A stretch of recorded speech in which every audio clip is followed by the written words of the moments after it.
विजयी वही होता है जो रात दिन अपने को कूड़ा कर दे, मेहनत करके अपने को कूड़ा कर दे, वही हीरा बन के चमक जाता है। और जो आलस से प्रमाद है ना, मनुष्य जीवन इसके लिए बहुत कीमती श्वास है। हर श्वास नाम जप करो, शरीर में जितना बल है दूसरों की सेवा में लगा दो, भगवान मिल गए। गलत विचार आपको सिर्फ दुख दे सकते हैं, इन विचारों से आपको सुख मिल ही नहीं सकता। इसलिए जो विचार आपके मतलब के नहीं है, उन विचारों के लिए आप अपना दरवाजा बंद करके रखा करो। हिंदू धर्म ग्रंथ पढ़िएगा, ये मेरे हाथ में भगवत गीता है। ये भगवत गीता है, सबसे ज़्यादा पढ़े जाने वाली हिंदू धर्म की किताब है। इसमें लिखा हुआ अध्याय नंबर 7 श्लोक नंबर 20 में कि जिन लोगों की बुद्धि, those whose minds have been stolen by this materialistic world, they worship demigods, कि जो लोग इस दुनिया के भौतिकता के पीछे दौड़ते हैं वो लोग अर्थ देवताओं की पूजा करते हैं। इसमें कार्तिक के महीने में, कार्तिक मास में व्रत करने वालों के लिए जो कुछ नियम बताए गए हैं राजन, हम उनको बताते हैं। ऐसा देवसी नारद जी कहते हैं। अन्नदान करना, गऊ को ग्रास प्रदान करना, वैष्णवों के साथ कथा सुनना, परमात्मा को दिया जलाना और तुलसी मैया की पूजा करना, यह कार्तिक मास में बहुत ज़्यादा प्रभावशाली है। इस बात को बहुत ठीक से सुन लीजिएगा। कहते हैं कि कार्तिक के मास में पराय अन्न न खाएं, परान्नम परस्यास्य प्रभादम परांगनाम सदान वर्जित प्राज्ञो विशेषेण तु कार्तिके। कार्तिक में पराय अन्न न खाएं, दूसरे की सैया पर न सोएं, किसी की निंदा न करें और स्त्री संबंध न बनाएं। विशेषकर कार्तिक में इन बातों का बहुत ज़्यादा ध्यान रखें। कार्तिक व्रती सभी प्रकार के मांस इत्यादि से बहुत दूर रहे, शराब से बिल्कुल दूर रहे, ये चीज़ें बिल्कुल नहीं लेना है। एक आदमी बोला कि महाराज ये तुम्हारे भगवान नंगे क्यों रहते हैं? तो हमने कहा तुम्हारे कपड़े क्यों पहनते हैं? विचार करो, विष्णु जी के पास लक्ष्मी थी नहीं थी? विष्णु की पत्नी विठल लक्ष्मी थी ना। तो विष्णु जी जब वैकुंठ गए तो लक्ष्मी को साथ ले गए और हमारे भगवान जो लक्ष्मी थी वो इन्हें दे गए।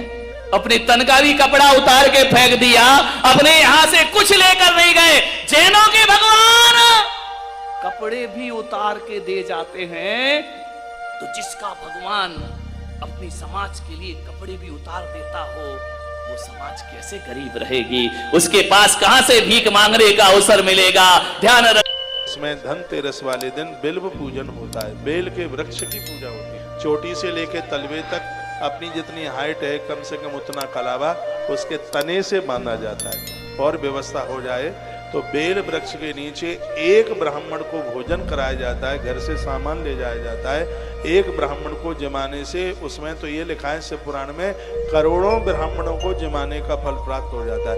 पूरा देश मुझे सुन पा रहा है, ठीक से सुन लीजिएगा।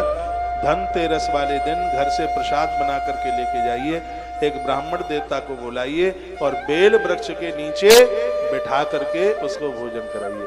बेल का पेड़ नहीं है तो बेल का गरुआ पास में रख लीजिए, घर जमा दीजिए, इससे आपके घर में बरकत होगी। ये संपूर्ण बातें प्रमाणित हैं। धनतेरस का त्योहार अब के बार 18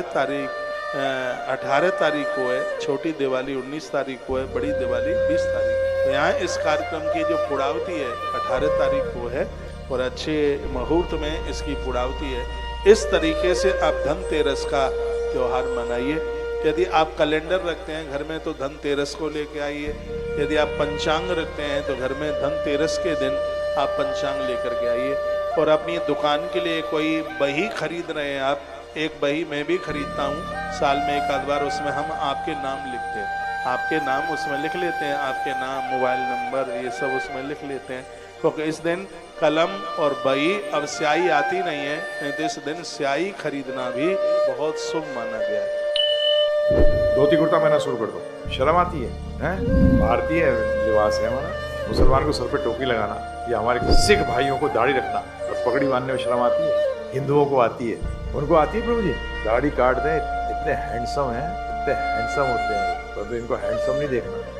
दाढ़ी, पगड़, गर्मी में भी है प्रभु जी। और हमें क्या आती है? शर्म आती है। क्यों आती है धोती कुर्ता पहनने में शर्म? है बताना मुझे, शर्म का विषय है? कमाल। और बोलते हैं हम हिंदू हैं, हम सनातनी हैं। क्यों झूठ बोलते हो यार? बेकार टाइम वेस्ट है। ये नफरती बयान नहीं है, हम मुसलमानों को हिंदू नहीं बनाना चाहते, हम ईसाइयों को हिंदू नहीं बनाना चाहते। इतिहास में एक भी कहानी ऐसी नहीं है जहां पर तलवारों की नोक पर हिंदुओं ने किसी मुसलमान को हिंदू बनाया। अहोई अष्टमी के दिन माता अहोई देवी की पूजा की जाती है, लेकिन एक जीव होता है सेई, हमारी गांव की भाषा में जिसको सेइया बोलते हैं। सेई के बच्चों की भी पूजा करने के विधान की बात कही गई है। सूर्यास्त के बाद जब तारे निकले तब अहोई माता का पूजन शुरू करें। जमीन के ऊपर एक चौकी बनाएं, उसके ऊपर पटा लगाएं और लोटे में जल भर कर उसको एक कलश का रूप दें। भक्ति भाव से ये पूजा करें। बच्चों के कल्याण के लिए माँ भगवती जगदम्बा पार्वती की ही इसमें पूजा की जाती है। माँ दुर्गा की पूजा इसमें करें। आप दुर्गा कवच का पाठ भी आप कर सकते हैं। दुर्गा कवच का पाठ आप जरूर पढ़िएगा।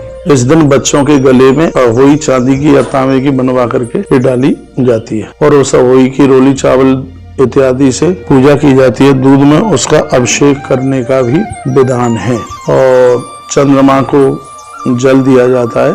चंद्रमा को जल देने के तत्पश्चात ही व्रत खोला जाता है।